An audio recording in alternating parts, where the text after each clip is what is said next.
welcome back to the GamecockScoop.com podcast, the official podcast of GamecockScoop.com on Rivals. I'm Caleb, joined by Alan, and we are reacting to South Carolina's very dramatic 34-30 win over Missouri last night. We saw 4 lead changes in the final 5 minutes, and ultimately South Carolina scores a touchdown with 15 seconds left to go to pull that one out. Kind of a tale of two halves there, but what I wrote about and what it seemed like you wrote your more culminating story about last night was this team seemingly took a step forward in the ability to finish ball games, and a lot of that is due to LaNorris Sellers and him playing his best game as a Gamecock. Straight up stat wise, I mean, he went 21 of 30, 353 yards, 5 touchdowns. Geez, 1 interception, which I went back and watched. He made the right read even on that play. He just overshot his guy. 70% completion percentage, 217.2 QBR. Can't do much better than that. He also added 45 rushing yards on the ground. Continues to be one of the hardest quarterbacks to sack in college football. And yeah, to me, this really felt like a moment that earlier in the year you lose. I mean, we saw them lose these close games to LSU and Alabama earlier in the year. There was a stat heading into the fourth quarter that Missouri was 8-0 in one-score games over the last 2 years, and South Carolina was 3-3. And you see that narrative sort of flipped, even though, and we'll talk about these really crazy moments at the end, even though it felt like you had kind of given it away. But once Sellers got the ball back with a minute 40 or whatever, a minute 30 left in the game, actually it was a minute 02 after the kickoff and everything, he was able to finish the job in a way that maybe earlier in the season you didn't feel as confident about. Yeah, I wrote it last night, and I think this is kind of where I am, whether you have injuries, whether you're talking about like a bowl game where guys might opt out, even talking about next season, and I wrote that too, where you're going to have to replace some guys on defense. As long as you have LaNorris Sellers and the game's even in striking distance, you've got a chance. I'm ready to say that. It's not going to be perfect. I'm not saying he's Patrick Mahomes all of a sudden, although one of those plays looked like it.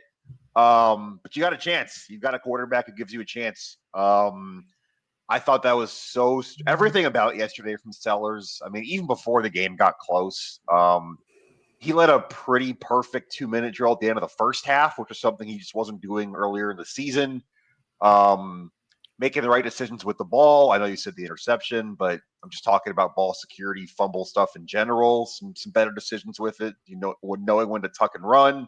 You can see, man, it takes a lot of faith in your quarterback to call a shovel pass in traffic with 20 seconds left in the red zone when you already have a field goal pretty much in the bag to force overtime. But you can see how much they trust him, and you can also see why they trust him so much with how he's playing.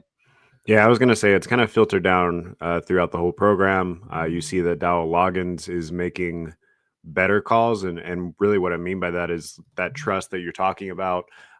He's been able to sort of rely on LaNorris to make difficult decisions in difficult spots in a way that he wasn't earlier in the season. And because the playbook has opened up, we saw several occasions last night that Logan just made like the perfect call against the defense that he was seeing. Another one that comes to mind was in that earlier 2-minute drill before the half. You are on the Mizzou side of the 50, but you're not in field goal range yet. You have no timeouts. There's like 35, 40 seconds left on the clock. To me, you're probably playing it safe there, usually, trying to get some quick out or whatever, get 10 more yards, get into field goal range, and stop the clock. Instead, you throw a screenplay that has the possibility of being tackled for loss inbounds, and you're having to scramble to, waste 15, 20 seconds, whatever. Instead, that goes for a touchdown right before the half. Definitely caught Mizzou off guard. Earlier in the first half, you had a 1st and goal from like the 6 or 7. usually obvious Rocket Sanders territory. And instead you call a play action pass and dump it off to Joshua Simon in the end zone. So yeah, I think Sellers himself is playing really well, and also that play has given Dowell Loggins the confidence to be a little bit more creative with what he's calling, and both of those things are coming together to.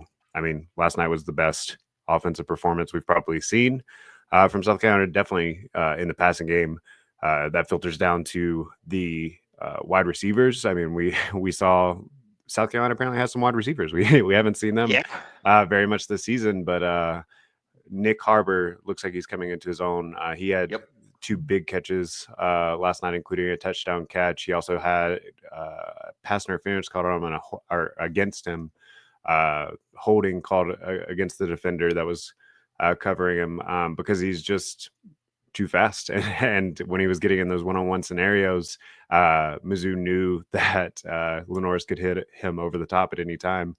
Emergence of DeLavion Campbell. Jared Brown, like I said, got his first touchdown as a Gamecock. So yeah, really just great overall effort from the offense. Maybe not so much from the defense, which we'll talk about later, but let's stay on the positive side for a bit. What else you got? Yeah, I was going to say Nick Harbor blocking really well too. I think he was on that side of the play on the tunnel screen of Jared Brown, although I still need to go watch it back. But he was blocking well in general. I thought the perimeter blocking just as a whole was good again. And that again, you talked about giving Dowell Loggins more options. Well, anything outside the hashes can't be called if you're not blocking on the perimeter. But they're doing that right now as a team. They really have for the last month, to be honest. That drive, I know everyone's talking about the last drive, and we should probably go into it in general a little more. But the one before the last drive, when you take the lead the first time in the fourth quarter, that was your 8th, 9th, and 14th leading receivers with catches on that drive. That was Campbell, Brady Hunt, and Michael Smith had the touchdown.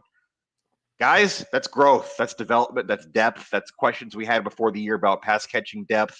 That's questions we had about if LaNorris Sellers could do it without elite wide receiver play, elite tight end play, whatever. Yeah, I was really impressed with that. I guess maybe the other way to put this, the simpler way is for everything he's done in the last month, how well he's played, it still kind of felt like you need, just in general, not even just yesterday, but you need big Rocket Sanders games to win. Rocket Sanders was, I don't want to say a non-factor before his last minute touchdown yesterday. He had a couple chunks, but compared to what he's been the last month, he was mostly a non-factor yesterday in the game. 19 carries for 53 yards. And he still won. He still scored 34 points. That's growth. Yeah, Missouri definitely had him in for most of the game last night. And earlier in the season, again, if you didn't have the running game going, you did not have that's what I'm saying. Mm-hmm. You didn't have confidence that you were going to be able to create in other ways. And obviously last night you were. Let's set the stage a little bit for the end of the game that you just brought up. So South Carolina goes into the half 21-6, all the momentum in the world, really aggressive clock management. I want to praise Shane Beamer's clock management both before the half and the end of the game. But really aggressive clock management before the half.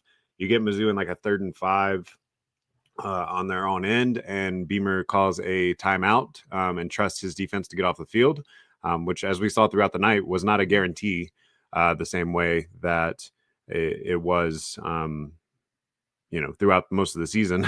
They struggled a little bit more yesterday. But anyway, you trust your defense to get off the field. They reward that trust. They get a stop. And then the punt kind of flips the field. So you're still like on your own 20, 25, something like that. And you have a minute and some change. You got no more timeouts left, or maybe you had one, but then you burnt it pretty early in the drive. No timeouts left, and you started at your own. I got it right here. Own 23 with 1:33 on the clock. Yeah, and so that was a pretty amazing drive. But anyway, second half, you had a lot go wrong offensively.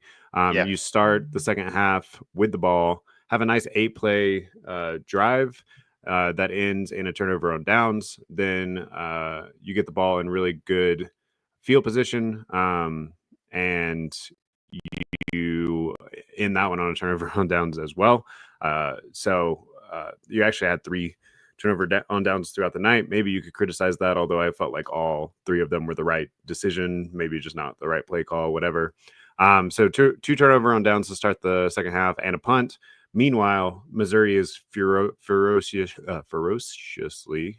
coming back. They score a touchdown on their first drive of the second half. They followed that with a field goal, touchdown. So they had scored on 4 straight drives, or 3 straight drives before you scored again. And then you responded finally with that Michael Smith touchdown. But we got to talk about the beginning of that drive. So you kind of already alluded to it, but Mizzou has just taken the lead. It's 22-21. Your first 2 plays pretty much go nowhere. It's 3rd and 10 on your own end. You're like on your own 25 or so. And LaNorris Sellers looks dead to right from a future NFL linebacker in Johnny Walker. And he just shrugs off the tackle, spins out, finds some time, and finds Brady Hunt for his first catch of the night for a first down to get that drive going. And then ultimately it ends up in a 8-play, 75-yard drive for a touchdown. We can go into what happened after that, but I just wanted to hear your reaction on that first drive that kind of retook the lead. And at that point, you kind of thought you might be able to rely on your defense to close it out, which they didn't. But what did you think of Sellers' reaction once they went down 22-21? Yeah, I'll be honest. That 3rd and 10, that 3rd and 10, I understand the play of the night is the one that won you the game. It's the rocket shovel pass, but the play of the night aesthetically, or maybe from an eye test, is that one right there. It's 3rd and 10, a 3 and out there. Your defense is exhausted. Missouri would get the ball back with the lead. You needed a first down there one way or another, and Sellers found a way. I'm going to be honest. When I saw Sellers shake out of the pocket, I saw a guy open, but he was so open, and because of the body type, I thought it was a lineman who was too far down from where I was sitting in the press box. Like, I was thinking, oh, there's a guy there, but Sellers can't throw it to him. That's one of the. I thought it was Case and Henry, to be honest with you. I did. Like, I couldn't see the number that quickly, and he was completely uncovered, which would make sense for a lineman. And then obviously I saw the ball go to Brady Hunt. But yeah, that's a game-changing type play. And then obviously that's the biggest one, but Delvon Campbell comes up with a 47-yard catch on the next play, makes a guy miss. We haven't seen that was something too. Not only have we not seen a lot of him, we all kind of thought going into the year he was the jump ball receiver, not the make a guy miss receiver. Big play there, shook a guy loose on the sideline, get you down to 1st and goal. 2 plays later. Go ahead. Yep. He's had some injury issues, right? Yeah. Like earlier in the season. So I mean, good to see him come along now. And senior too, got a moment. 6-year senior. This is it for him after this year. Yeah, and you hope that maybe he can become a weapon in the games to come, specifically a pretty big one in 2 weeks. But yeah, I mean, either way, if this was his moment, he made it count for sure. Yeah, definitely. And then Michael Smith gets in the end zone 2 plays later. I like the play call, roll LaNorris out, make Missouri threaten or honor the threat of him running the ball to the pylon. Michael Smith runs a good route, good ball by Sellers into the corner. And yeah, at that point, I did think I'll mention it quick. The 2-point conversion, I don't know. Jared Brown makes the catch. Refs say he ran out of bounds and back in, which he did, but also it looked like he was kind of pushed out. I didn't see a great replay. It was the far side from where I'm sitting in the press box. I don't think they had a good angle on it. I mean, even the ones I saw on the broadcast were pretty far away. Okay, so didn't matter. But at that point, you're at a point where you're up 5, not 7. So a touchdown in theory could lose you the game. And then if maybe that's how we transition to talking about the defense a little bit. Yeah. So I'll say it this way. People that have been keeping up with the podcast or Gamecock Scoop in general and the origins of it or whatever. I am a South Carolina fan. I grew up a South Carolina fan, but obviously, for the most part, try to stay journalistic about my coverage of them. And, you know, I like to think that I stay pretty objective most of the time. But after South Carolina took the lead by 5, I, you know, am pretty excited, I guess, as a fan. And then you get Mizzou into a 4th and 5 scenario. And the play begins. You get TJ Sanders in there looking like he's putting some pressure on Brady Cook. Brady Cook throws one up that definitely is not a high efficiency throw.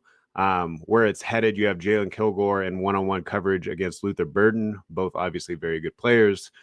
Kilgore is there. I mean, he's in pretty good position. And somehow it just like drops in. Luther Burden catches it with one hand. And at that moment, the reason I brought up the fandom, and I put this in the live chat, I almost threw my headphones across the room, like I was listening to the broadcast in my headphones while I was watching. I almost threw them across the room because it felt like so many games, in South Carolina's past. I mean, even back to earlier this year. The immediate one that it reminded me of was I believe it was like 2013. Steve Spurrier led South Carolina playing at Tennessee. Ultimately, you probably win the SEC this year if it doesn't happen. But Tennessee has a last-second scoring drive, and again, he throws it up, one-handed catch down the sideline, sets up a field goal that Tennessee ultimately wins the game or whatever. So at that moment, I especially after they scored the touchdown, it feels like everything is kind of crashing down in a very familiar way. So the fact that LaNorris Sellers was able to then turn around and make something happen again, DeLavion Campbell again with a big catch on that drive too, is really a testament, I think, to the corner that they seem to have turned this year. Obviously, next year, we'll talk a lot more about in the offseason. You're going to have to replace some parts on defense. But like you said earlier, I think as long as you have LaNorris Sellers back there, it's hard to fully count anything out at this point. Yeah. Maybe this is crazy. Maybe this is kind of a weird thing to say after the worst they've looked this year. Maybe in general, but if not, probably besides LSU. Not that worried about the defense. I mean, obviously, when I say that, we're talking about the game in 2 weeks. I'm not worried about anything against Wofford. That's gonna get clipped.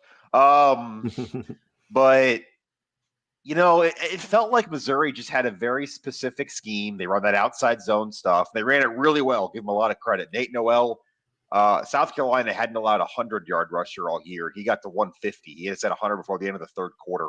So give Missouri a lot of credit for that. But it felt like a more scheme-specific thing than something that was structurally wrong with the defense. Just kind of one of those styles make fights, matchup kind of things.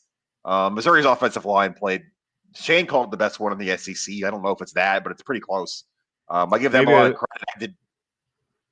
I was just going to say maybe as a whole unit. And Shane also mentioned this, instead of a traditional tight end, a lot of the times they'll bring in an extra tackle, basically. And like then run kind of stuff. Yeah, and then run that way. I think they picked on Dylan Stewart a little bit, which Dylan Stewart is going to be, or has been, and will continue to be an excellent player. But we even saw this someone as great as Javian Clowney's freshman year, where you come in a little bit undersized compared to seniors in college or whatever. And sometimes in the run game, those younger defensive ends who primarily use their speed or whatever in the pass rush can get leaned on a little bit, and especially when they're running that outside zone, like you said, and they're running right at him. I also thought the linebackers had one of their worst performances of the year. Absolutely. They still, made some big plays and some big moments here and there, but like Ben Martin Scott in particular had a couple attempt. Yeah, had a couple of big ones. He had a tackle for loss earlier in the game too that had Mizzou punted away. But I just thought, their offensive line did a really good job both at attacking a very specific point and then getting to the second level and throwing the linebackers off of their paths. And then I want to give credit to Nate Noel too at running back. Because there were so many times where he would get to the second level, cut back against the flow of the play, and there would be no one there. So that is the only thing that I'm concerned about if we're looking ahead to Clemson or whatever, is they're going to see that on film, and I can guarantee that they're going to try to at least figure that out. Maybe that's just something Nate Noel is really, really good at. But film off is not a bad back. And if they can work in a couple of plays where he has a late counter or cutback or something like that, that's going to be something to watch out for. But at the same time, I do think this is just something that Mizzou does really well. That just was a bad matchup situation, and I still think you can rely on this defense for sure. Yeah, I agree. That was probably a much more succinct way of saying what I was thinking. Just that I think it was more of a styles make fights. You can still rely on this defense. But like you said, to get back to the game, you did give up a touchdown there. You gave up a 2-point conversion. So you're down 30-27. You run a reverse on the kickoff, by the way, which I asked Shane about afterwards, among other things. And he said something they've had installed for 2 or 3 weeks, and they tried to get to it earlier in the game. Just didn't, the look wasn't right. But credit there. I mean, that's a risky thing to do when you're talking about a short guy in Juju McDowell and a really tall guy in Nick Harbor getting that exchange right. You can easily mess that up. Yeah, and Harbor returned it to maybe like the 31, 30, 32, which, I mean, that extra 5 yards definitely helps.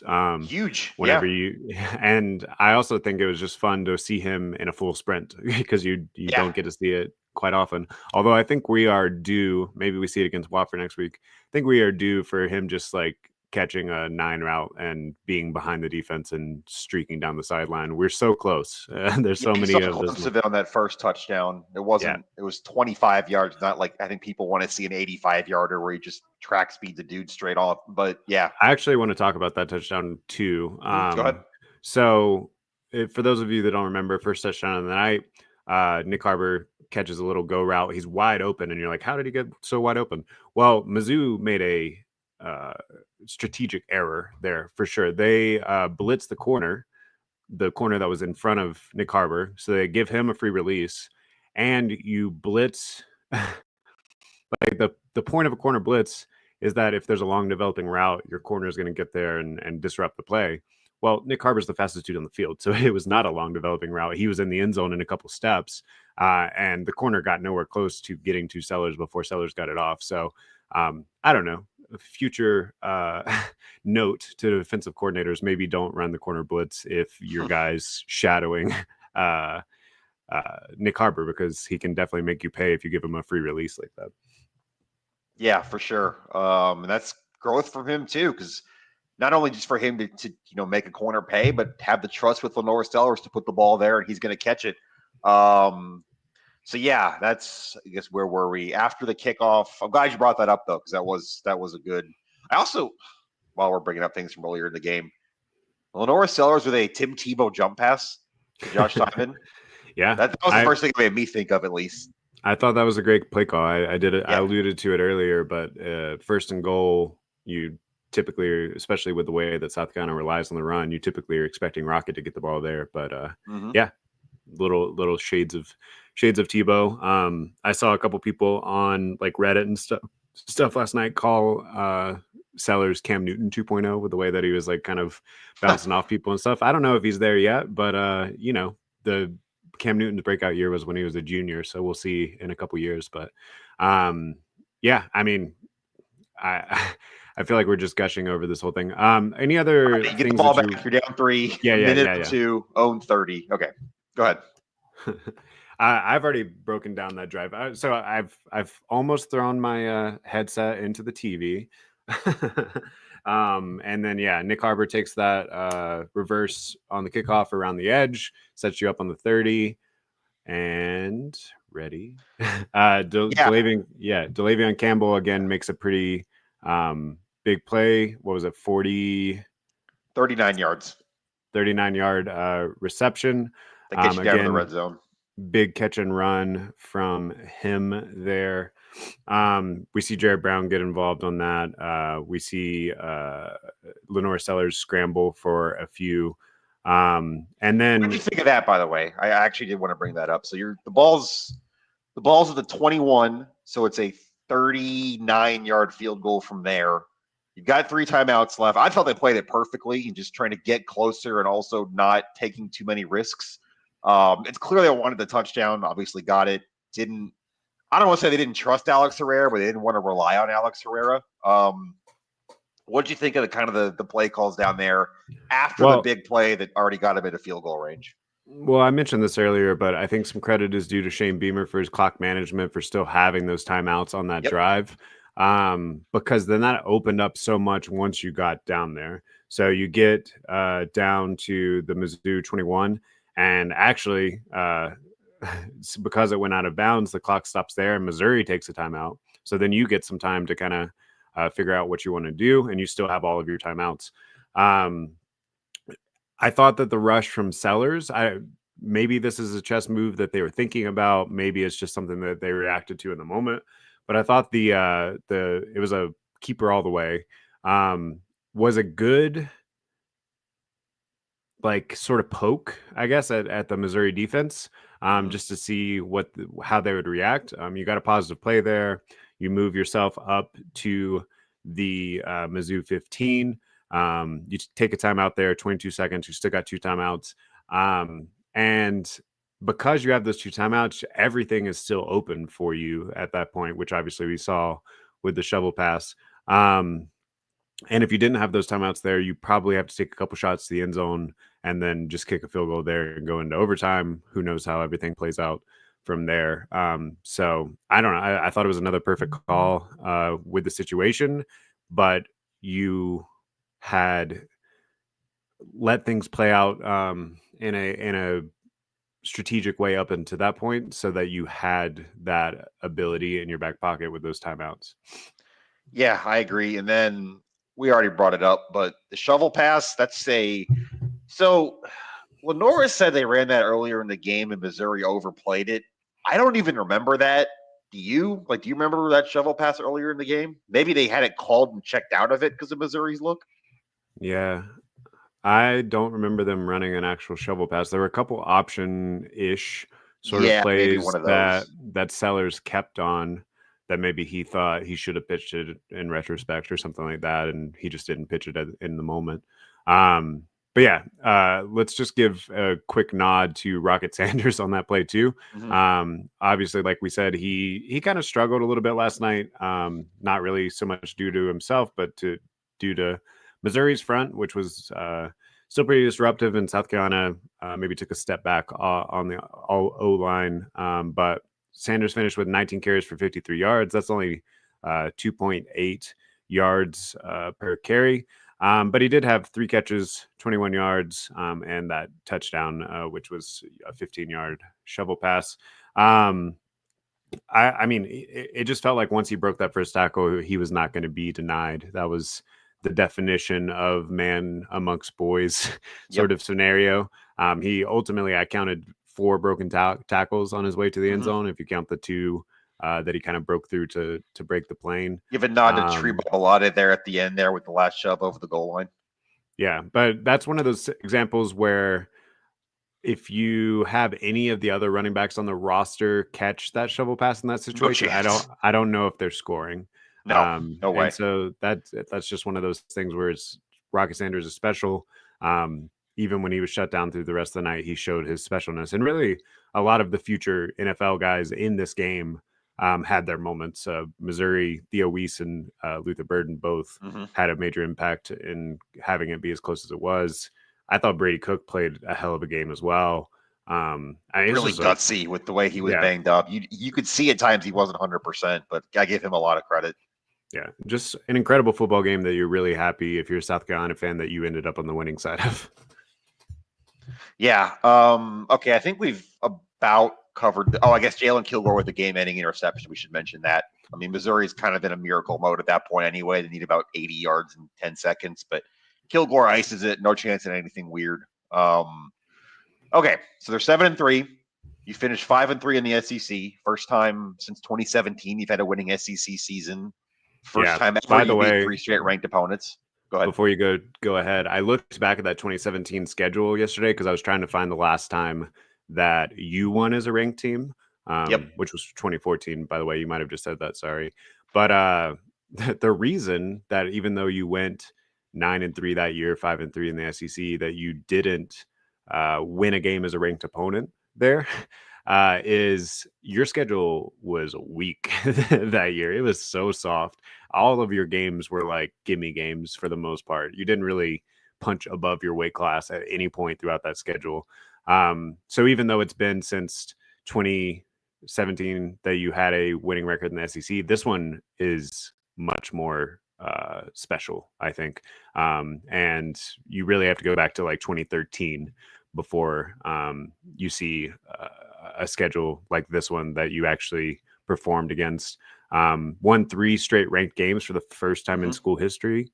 I mean, at least regular 4 season. straight SEC games, first time since 2012. Yeah. So, I mean, incredible. I mean, it has been a November to remember already, no matter what happens, although I know that they're still hungry for a little bit more. Did you have more that you were saying? Sorry, I just I wanted was to just cut saying, you. like, did you want to get into some of the weird stuff we talked about Wednesday, whenever we recorded the pregame show? Yeah, we'll talk more playoff on Thursday whenever we preview Wofford, because then we'll have actual rankings. But I do want to talk about a little bit what we saw this past weekend, how it might impact it. Let's start this conversation like we started on Thursday. It's still like the narrowest possible margin. I think I saw on ESPN, if South Carolina wins out, they had like a 22% chance of making the playoff. That seems high to me. I thought so too. That's what I was about to say. So anyway, a lot of stuff has to happen ahead of you. You do not control your own destiny, I guess is the best way to put it. But you're going to move up in the rankings. So yesterday, Kansas State, who was slightly ahead of you, loses to Arizona State. Louisville was ahead of you, loses to Stanford. Yeah. BYU loses, although they probably won't drop all the way behind you, but that's something to kind of keep in mind. There's someone else who was ranked near you who lost. I'm already blanking. Jeez, Let's look. Such a long day yesterday. It was 16, 18, and 19 lost. Who was 18? I'm pulling it up now. But anyway, Washington State. They lost in New Mexico at like 1 a.m. Oh, they did end up losing to New Mexico. Yeah. Okay. New Mexico scored with like 20 seconds left. That's pretty crazy. But yeah, like we said on Thursday, remember you don't just have to get into the top 12, which is looking a little bit more possible. As you've jumped a few teams, you should be probably somewhere between like 15 and 18 this week. You need some things to happen to the SEC teams ahead of you. So real quick, let me break down what's going on there. Texas is at 9-1. It'd be really difficult to see a path where you jump them unless they somehow lose back-to-back games to end the season. Texas A&M 8-2. Okay, Texas probably will be favored over Texas A&M.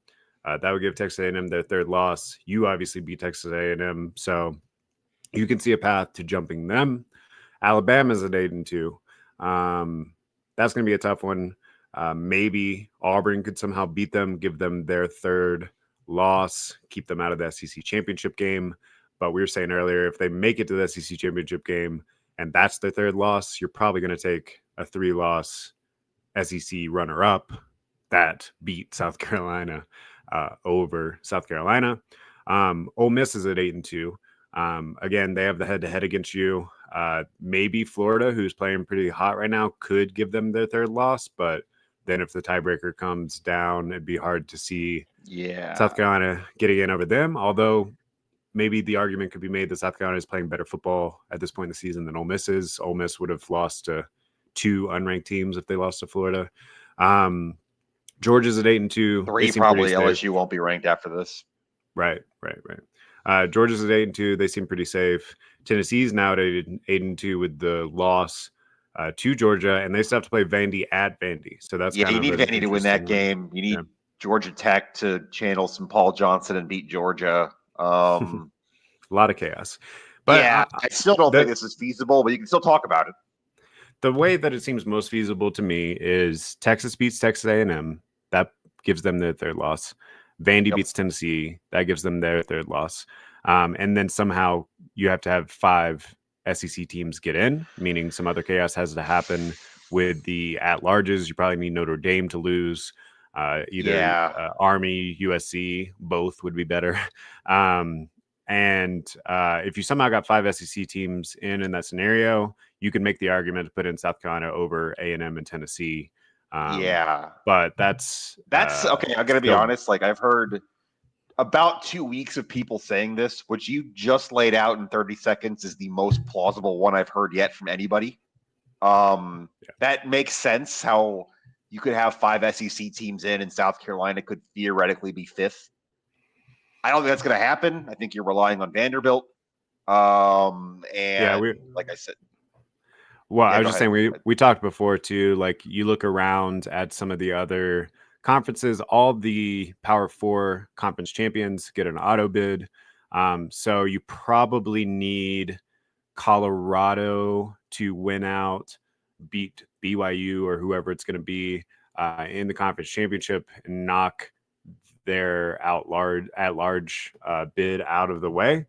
Because you would also think that if Colorado is the other at-large team or at-large bubble team, yeah, I'm sure they can argue that the media narrative doesn't come into these things, but it has to, right? And if it's you and Dion and the whole like circus that would come around a Colorado playoff berth, I have to think that they're going to pick Colorado in that scenario. They would have 3 losses in that scenario, though.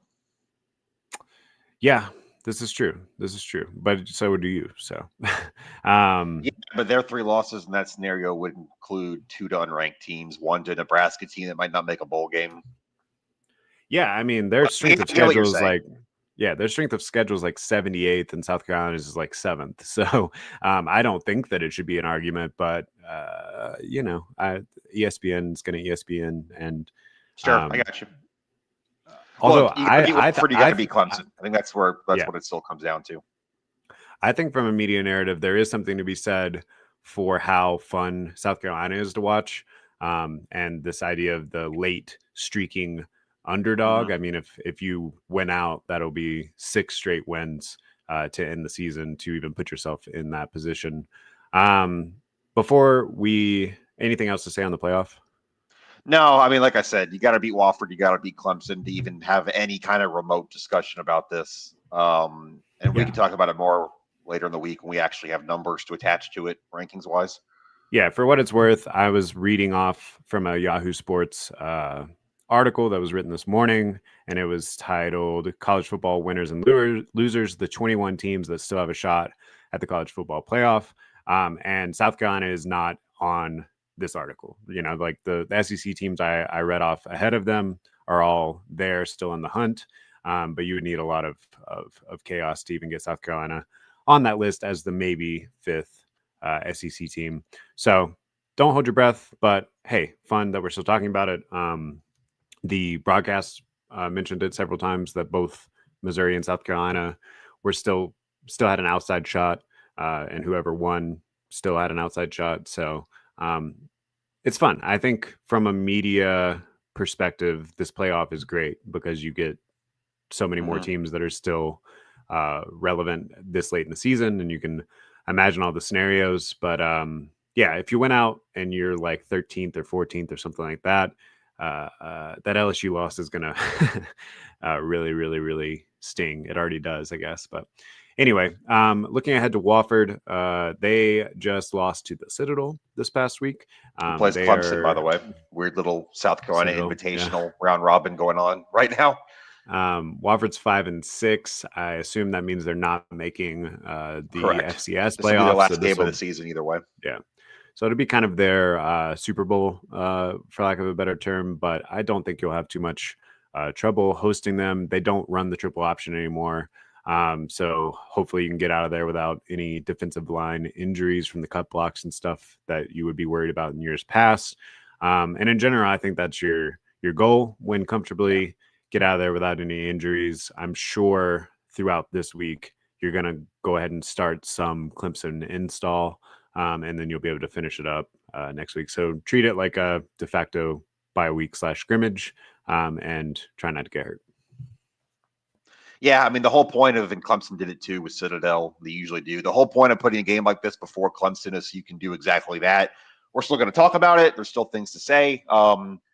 Shane was already kind of making his pitch last night with us that people still need to come to this game. It's important for senior day. They got a bunch of seniors, last home game, all that. And I think there's some truth to that. Like, you got a lot of guys you want to give a moment next week if you can. But from a football X's and O's perspective, yeah, I mean, I don't think there's a whole lot to say about Wofford that we can't get to later in the week. Yeah, I do think that there maybe is a style point element if we do go back to that bubble playoff discussion or whatever. Yeah. You can't look like you did against Old Dominion. You need to win pretty convincingly. But at the end of the day, I don't think it's going to matter that much. Real quick before we get out of here, I did want to talk about men's basketball last night. Their first big, or yesterday afternoon, I guess, their first big test of the season. They take on number 16 Indiana Hoosiers. The final score is 87-71. It wasn't quite that bad. South Carolina had gotten it down to 79-71 with about a minute 19 remaining. And then Indiana hit their free throws, and South Carolina didn't make any points in that last minute or whatever. So that made it look worse than it actually was. But what really happened is Indiana went on like a 14-0 run early in the game, and you really just couldn't make up that deficit. You had several moments where you kind of brought it back within single digits, but then Indiana ran away again, and then you brought it back within single digits. So I thought you played them pretty evenly out after that initial run, and then the run to end the game or whatever. But just couldn't get over the top. Morris Ugasuk had a career high 18 points. He made 4 of 6 from 3-point range. That is something to watch if you have a true perimeter threat there. That's going to be very, very helpful. But you and I were texting about it last night. Colin Murray-Boyles fouls out. Off day for him. Yeah. Only had 2 points. It's hard to see South Carolina winning too many games, especially against a ranked opponent when that happens. Yeah, I think that's pretty much the whole thing. Look, I don't think that loss changes that much your outlook. Indiana's a very good team. I know the rankings would say they're a second weekend tournament team. We'll see, but you need your best player to play better than that. I think he will. There's enough of a track record with Colin Murray-Boyles to say that was an off day. You get Mercer at home this week in a bye game, and then you go to Fort Myers for 2 tough ones. And I think Fort Myers is where you're really going to see this team. If you go 0-2 there and you already have 4 non-con losses, it doesn't look good. If you split there, you see some proof of concept. And if you go 2-0 in Fort Myers, you've not offset, but you've pretty much offset what happened that North Florida game. And I think you feel better about it because Xavier's going to be a tough out. That's an undefeated Big East team so far. It's pretty good, at least by the Ken Palm rankings. And then Michigan looks improved, and Virginia Tech gave you a tight game last year. So no matter who you play there, that's going to be 2 tough games Thanksgiving week. Yeah, to me, the big story there is that maybe you have another scoring threat in Ugasuk. I do think you're going to get more production out of Colin Murray-Boyles typically. One thing that is maybe a little concerning, but it also probably has to do with the game script. Miles Studi shot 3 of 11 from behind the arc. So that's a lot of wasted possessions there. But I mean, like I said, you're kind of playing catch up for most of the game. So he's trying to do what he can as what going into the game was your best 3-point threat. So I think you just wipe that one clean and see what happens from here on out. I still think that there is a path as long as you get better throughout the season, that everything's going to turn out fine. But there are a couple of red flags, I guess, that we've seen through the first couple of weeks that if things continue to go sideways, we won't be overly surprised either. Yeah, I think that's a fair way to put it right now until we see them play. Like I said, they play Mercer this week. That should be a win, but 2 tough and I think pretty important games in the Fort Myers Invitational Thanksgiving week. Yep. All right, we'll be back here on Thursday to preview Wofford, but I assume we'll also use that as some time to do some more playoff conspiracy theories and just kind of talk about some bigger picture stuff since there won't be a ton to break down with that Wofford game specifically. We didn't talk about it, but Clemson escapes Pittsburgh with a win. Actually, kind of similar setup to the game that South Carolina played with Missouri last night, where they had an early lead, they had a halftime lead, and then Pitt pretty much dominated the second half until the final drive that Clemson was able to put together and get back over the top. That's a 50-yard touchdown run from Cade Klubnik on a day when their offense couldn't do much else. I think up until that point in the second half, they only had like 27 total yards or something. And then he just like breaks free at the right time. In some ways, if you're a South Carolina fan, and I was talking about this in the live chat before the game yesterday, by the way, we do that every game day on GamecockScoop.com. You should go check it out. But I was talking about this, like, do you just root for Pittsburgh to finish this out because Clemson's Clemson and it always feels good. To some degree, I think it's kind of good that Clemson won. I think it's going to be a really interesting final weekend in the Palmetto State. You should have a top 15-ish matchup between the two teams. We should get a start time for that tomorrow. Sometimes the ACC does a 6-day hold, but in theory, we could know what time that game is and what channel and all that tomorrow. So keep an eye on that.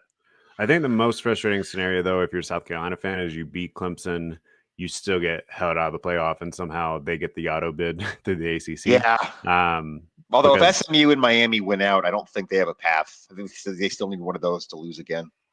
Yes, that is true. SMU ended up holding on against Boston College yesterday. They beat BC yesterday. Yeah. So that is true. So that's what you're probably rooting for if you're a Carolina fan, and then you want to take care of business yourself in a couple weeks. But anyway, we'll be back here Thursday. This has been the GamecockScoop.com podcast. Make sure you subscribe wherever you're listening, and we'll see you soon.